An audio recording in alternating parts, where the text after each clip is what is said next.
are never going to agree on this. If Wrestler A wins a match, 50% of wrestling fans go crazy, and because Wrestler B lost, the other 50% also flip out. It's just the nature of the beast, likely more so because what we are seeing is predetermined. If something seems obvious on paper and then doesn't go as expected, you're left scratching your skull as to what on earth everybody was thinking. Then someone on Twitter disagrees with you and you fight. It's a classic tale. There are some matches though that do seem to have headed in the wrong direction, and amazingly everybody agrees. Well, not everyone, there's always that one guy that has to be difficult, but it creates a whole new narrative about what the plan was meant to be. All the signs pointed to the obvious and we pulled a surprise out the bag instead. It's true sometimes wrestling promotions just do this for the sake of it, but others go far deeper, and that's what we're going to discuss today. I'm Simon from What Culture. I'm begging you to hit that subscribe button. This is 10 times the wrong wrestler won. Number 10, Shane McMahon versus The Miz at WrestleMania 35. This kind of sums up The Miz really. If anybody else had been in this position, they would have won, and that was true for Daniel Bryan, The Undertaker, and AJ Styles. None of those guys would even think about losing to Shane O'Mac, but when it came to The Miz, things were different, even if it made no sense. During the early part of 2019, the A-lister was finally finding his feet as a babyface. This change made him feel more relevant than he had done in ages, and he found the perfect foil in the younger McMahon. Shane had beaten Miz up in front of his dad and also thrown some potatoes at Mr. Miz, and it left most fans desperate to see him get his at the show of shows. Miz should have beaten the money before he'd even made it to the ring. Everything was done so well, and then the Falls Count Anywhere match started and it was all Shane. And sure, McMahon only won by fluke after a crazy superplex off some scaffolding, but it really did make the Miz like an idiot. This was meant to be his revenge and he ended up on his ass. What's worse, he never got a chance to pin Shane's shoulders to the mat for the 1-2-3, and at this stage, it's probably never going to happen. Number 9, Roman Reigns at the Royal Rumble 2015.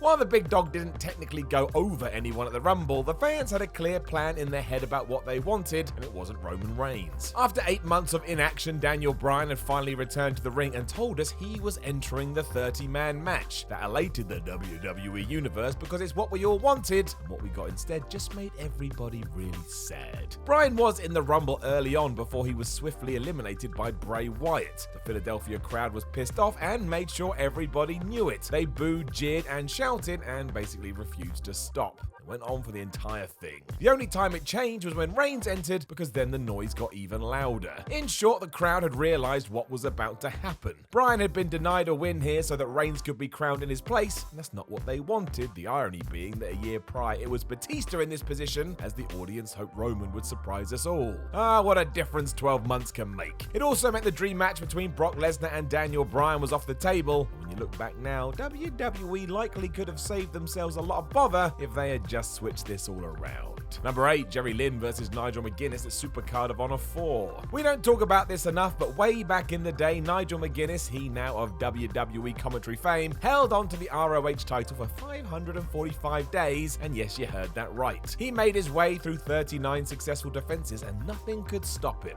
Even when he was injured, he found a way to fight through, and the real interesting aspect of this was that his goal was to surpass Samoa Joe's reign, which somehow was at the 645-day mark. If he could make it, his name would be remembered forever. Unfortunately for him, he did not. And who was it that beat him? Some up-and-comer called Jerry Lynn.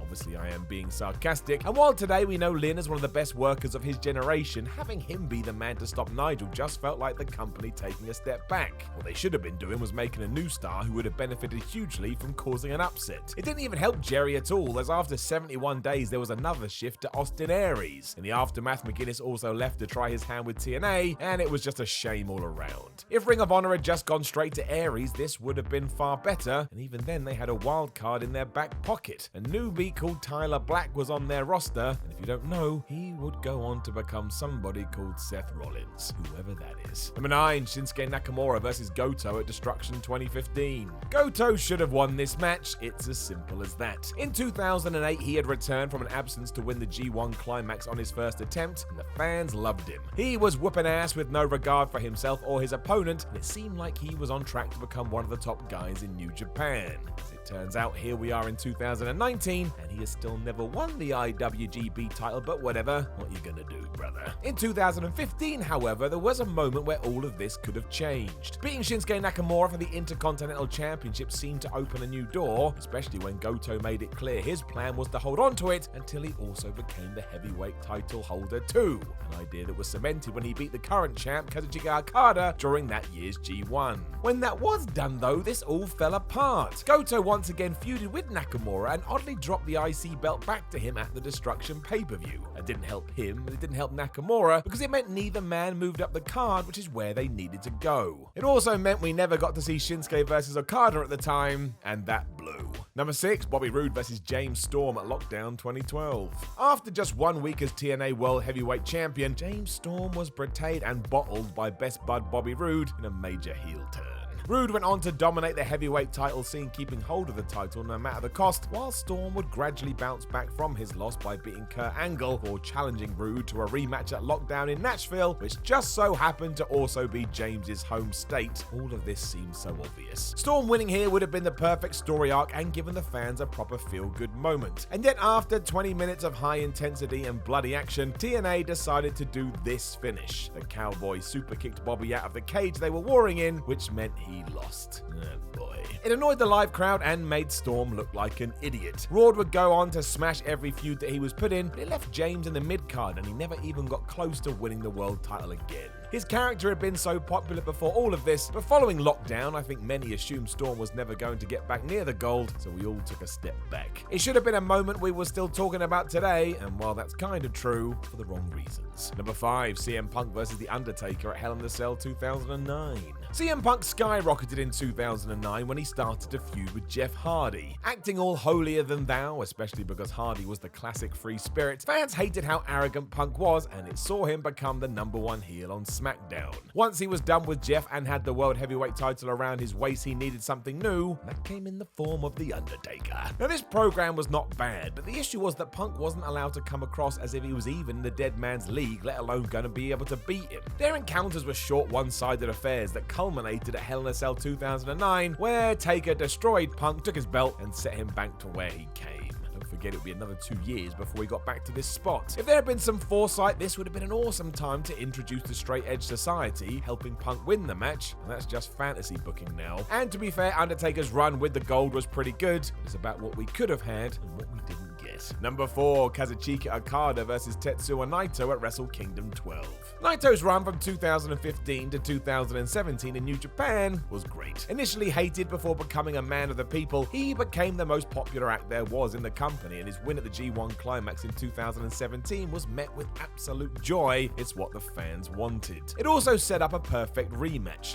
After being beaten by Okada at Wrestle Kingdom 8, Naito could exact his revenge 4 years on by vanquishing his longtime rival and taking his rightful position at the top of the hill. Guess what didn't happen? Even though 43,000 Tokyo Dome attendees wanted to see it, Okada trumped Naito once again, which hurt the audience so much they barely reacted to the finish. They were too sad, they were too hurt. It didn't really help Naito either. In the years since, he has meandered in the IC title scene while having some decent matches with the likes of Chris Jericho, Taichi, and Kota Ibushi. He is still crazy popular, but ever since it has felt like New Japan missed pulling the trigger with Naito as he peaked at the perfect time. Not crowning him at Wrestle Kingdom 12 was a missed opportunity. Okada eventually dropped his belt to Kenny Omega instead, who then left 6 months later and joined AEW. Insert laugh emoji here. Number 3, Shawn Michaels versus Triple H at Armageddon 2002. When Shawn Michaels returned to the ring in 2002, made no sense. We had been told for years he was done, and yet here he was, and he was almost a new man. It helped that he was brought back to feud with his best friend Triple H, and their SummerSlam scrap was awesome with HBK getting the win. Trips got his revenge soon after when he took Michaels out, but his time away this time wasn't as long. The Heartbreak Kid was back at Survivor Series and actually managed to win the WWE World Heavyweight title inside the Elimination Chamber. It was a true moment that put smiles on people's faces, doubly so because The Rock and Steve Austin weren't around at the time. A proper championship run with him seemed to make sense. WWE went the other way though, with Shawn dropping the title to the game in a 3 Stages of Hell encounter a month later. Triple H would then hold on to that for a year. It really would have been nice to do it the other way, especially as Michaels went on to have great battles with Chris Jericho, Ric Flair, and Randy Orton. Throw the big gold belt in there and who knows what we would have made of it. We will never know now, although you can see Triple H H and Scott Steiner fighting out for the gold instead. That is interesting. Number 2, Sergeant Slaughter versus the Ultimate Warrior at the Royal Rumble 91. With tensions between the USA and Iraq on the rise during Operation Desert Storm, WWE had the great idea to have a character who was a Saddam Hussein sympathizer. Still baffles me right now. Before all of this, the Ultimate Warrior had defeated Hulk Hogan for the WWF title at WrestleMania 6, and most fans thought we'd get a rematch at WrestleMania 7. Why the hell not? The two men were far and away the company's biggest stars, and people wanted it, even if Warrior's run hadn't set the world on fire. There's definitely money in a round 2. The plan that Vince McMahon had, however, was to turn Sergeant Slaughter heel, make him an anti-American, and give him the belt. That meant the main event would be Hogan versus Slaughter instead. The narrative was so poorly received it utterly bombed. The audience either didn't want to see it or they were offended. We wouldn't see Warrior versus Hogan till 1998 in WCW, and moving in this direction meant business dropped significantly. Should have just kept things simple. Number 1, Brock Lesnar versus The Undertaker at WrestleMania 30. So this will be argued till the end of time, and I kinda go both ways. Some days I think it would be nice if Taker still had his Mania streak, and on others I remember just how much it did for Brock. Been almost 6 years and he's still considered an absolute threat, and it is because of this match. Furthermore, it shocked the wrestling world so much that it was one of those moments where true emotion was shown, and that's powerful stuff. Flip side, would this have been better if it had gone to a Bray Wyatt, one of the members of the Shield, or even a Ryback? If you want to make a new star, that's how you do it. It did mean WWE had played it safe in many ways, and anything the Phenom was involved with after at the show of shows didn't mean as much. Shane McMahon, Wyatt, Roman Reigns, John Cena. Without the magic of the streak in the air, it was hard to care as much as just wrestling science. The main takeaway should be that Lesnar was already a star when he conquered the Dead Man. If we had created a new hero, maybe now we wouldn't be searching for a new face to run the place as much as we are.